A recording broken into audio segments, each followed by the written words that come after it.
सोचिए एक मामूली सी आलू टिक्की। हाँ, वही जो हर नुक्कड़ पर मिलती है।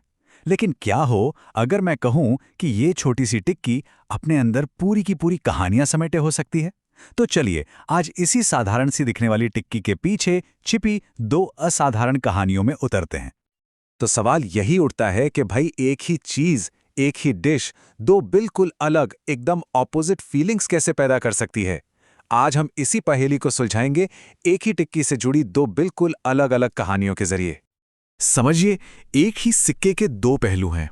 एक तरफ है पूरे गांव की इज्जत, जो एक शादी में परोसी जाने वाली टिक्की पर दांव पर लगी है, और दूसरी तरफ एक माँ का बेइंतहा प्यार, जो सालों के इंतजार के बाद एक टिक्की में ही सिमट कर रह गया है। तो चलिए हमारी पहली कहानी के लिए चलते हैं मोहनपुर गांव। माहौल एकदम शादी वाला है, तैयारियां जोरों पर हैं। लेकिन ये कोई आम शादी नहीं है, ये तो पूरे गांव की प्रतिष्ठा की परीक्षा बन गई है। और इस परीक्षा का सेंटर पॉइंट है एक आलू की टिक्की। और ये शब्द ये गांव के सरपंच के हैं, और सच कहूं तो इसी एक लाइन में पूरी कहानी का सार छिपा है। हुआ ये कि शहर से जो रिश्तेदार आ रहे थे, उनकी मांगों ने ना पूरे गांव की नाक में दम कर दिया था। बात अब सिर्फ खाने की नहीं रही थी, बात गांव की इज्जत पर आ गई थी। और मांगे भी कोई ऐसी वैसी नहीं थी, उन्हें तो भाई 5 स्टार होटल वाला टेस्ट चाहिए था। मतलब टिक्की में पनीर और मटर की स्टफिंग हो, कई कई तरह की चटनियां हो, हरी, लाल, खट्टी, मीठी, ऊपर से गाढ़ा दही और कुरकुरी सेव। ये गांव वालों के लिए एक बहुत बड़ी चुनौती थी। अब जब बात गांव की नाक की आ जाए तो फिर किसी एक्सपर्ट को ही बुलाना पड़ता है ना? और वो एक्सपर्ट थे लल्लन उस्ताद, पास के कस्बे के मशहूर चाट वाले। अपनी खास रेसिपी और बनाने की कला के लिए जाने जाते थे, और उन्हें ही बुलाया गया था गांव की लाज बचाने के लिए। तो मेहमान आ गए, और आते ही उनकी आंखों में जो शक था ना, वो साफ दिख रहा था। कानाफूसी चल रही थी, क्या इसमें आलू कच्चे होंगे, चटनी में सिर्फ पानी तो नहीं होगा। मतलब माहौल एकदम सेट था एक बड़े ड्रामे के लिए। और फिर जो हुआ वो देखने लायक था। लल्लन उस्ताद के टिक्की ने ऐसा जादू चलाया कि लोग मेन कोर्स तो जैसे भूल ही गए। टिक्की के काउंटर पर तो मतलब पैर रखने की जगह नहीं थी, और खाने की मेन टेबलें एकदम खाली पड़ी थीं। और फिर भीड़ में से एक आवाज आई, और इस एक तारीफ ने सब कुछ कह दिया। सारा शक, सारी कानाफूसी तारीफ में बदल गई। गांव वालों ने सिर्फ उम्मीदें पूरी नहीं की, वो उम्मीदों से कहीं आगे निकल गए। ये एक जबरदस्त जीत थी। और इस कहानी का क्लाइमैक्स सुनिए। वो रिश्तेदार जो सबसे ज्यादा नखरे दिखा रहे थे, जिनके बारे में लग रहा था कि ये तो कभी खुश नहीं होंगे, उन्होंने एक नहीं, दो नहीं, बल्कि पूरी 3 प्लेटें खाईं। बस गांव की इज्जत बच गई थी। वाह, क्या कहानी थी। लेकिन एक मिनट रुकते हैं, क्योंकि हर कहानी का अंत ऐसा खुशनुमा नहीं होता। कभी कभी वही एक साधारण सी टिक्की गहरे दुख और लंबे इंतजार की कहानी भी बन जाती है। तो अब चलते हैं हमारी दूसरी कहानी की तरफ। ये कहानी है जानकी अम्मा की, और यहाँ का माहौल बिल्कुल अलग है। यहाँ बात किसी की इज्जत की नहीं, बल्कि एक माँ के अकेलेपन और उसके कभी ना खत्म होने वाले प्यार की है।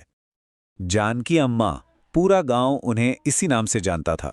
वो सिर्फ टिक्की नहीं बेचती थीं, वो तो गांव की एक पहचान थी। पिछले 10 साल से, चाहे आंधी हो, बारिश हो या कड़ाके की ठंड, उनका ठेला अपनी जगह पर अडिग रहता था। उनका ये नियम कभी नहीं टूटा।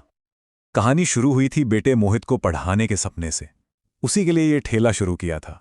लेकिन बेटा पढ़ लिख कर शहर गया और अपनी माँ को ही भूल बैठा। पर माँ तो माँ होती है। वो हर दिन, हर एक दिन इस उम्मीद में एक प्लेट टिक्की अलग से रखती थी कि शायद शायद आज उसका बेटा आ जाए। जानकी अम्मा बस यही मानती थीं। उनका कहना था कि बेटा भले ही अपना फर्ज भूल जाए, लेकिन माँ का प्यार कभी कम नहीं होता। और उनकी यही एक लाइन उनके सालों के सब्र और बिना शर्त वाले प्यार की पूरी कहानी कह देती है। और फिर एक दिन, सालों के इंतजार के बाद एक फोन कॉल आता है। खबर थी कि मोहित घर आ रहा है अपनी शादी के लिए।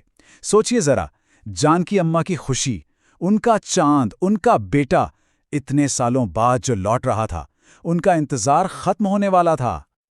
लेकिन अगले दिन खुशी की जगह दिल टूटने की आवाज आई। मोहित नहीं आया। और जब अम्मा ने फोन पर बात की, तो वो अपने आंसू रोक ही नहीं पाईं। रोते रोते बस इतना ही कह पाईं, तुझे मेरी याद नहीं आती क्या? वो बस एक बार, सिर्फ एक बार अपने बेटे को देखना चाहती थी। एक माँ अपना दिल निकालकर रख रही थी और दूसरी तरफ से बेटे ने फोन काट दिया। बस एक खामोशी छा गई। उसी शाम बाहर बारिश हो रही थी और अंदर जानकी अम्मा अपने बेटे के ख्यालों में डूबी हुई थी। हाथ में वही टिक्की की प्लेट थी जो उन्होंने उसके लिए बनाई थी, और बस उसी इंतजार में उन्होंने खामोशी से दुनिया को अलविदा कह दिया। जानकी अम्मा तो चली गईं, लेकिन उनकी कहानी वो यहीं खत्म नहीं हुई, क्योंकि वो अपने पीछे सिर्फ यादें नहीं बल्कि अपने प्यार की एक ऐसी विरासत छोड़ गई थीं। जब मोहित अंतिम संस्कार के लिए लौटा तो उसे माँ की उम्र भर की जमा पूंजी मिली। और जानते हैं वो पैसे किस लिए थे? अपनी होने वाली बहू के लिए सोने के कंगन खरीदने के लिए। माँ को तो वो कभी अपने साथ शहर नहीं ले गया, पर हाँ, उनकी तस्वीर अपने नए घर की दीवार पर जरूर टांग दी। तो देखिए, हम वापस उसी सवाल पर आ गए। एक टिक्की जिसने एक तरफ पूरे गांव का मान बढ़ाया और दूसरी तरफ वही टिक्की एक माँ के अटूट प्यार और एक बेटे की शायद सबसे बड़ी भूल की गवाह बन गई। तो फिर असली विरासत क्या है?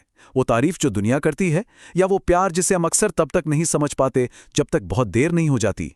ये सोचने वाली बात है ना?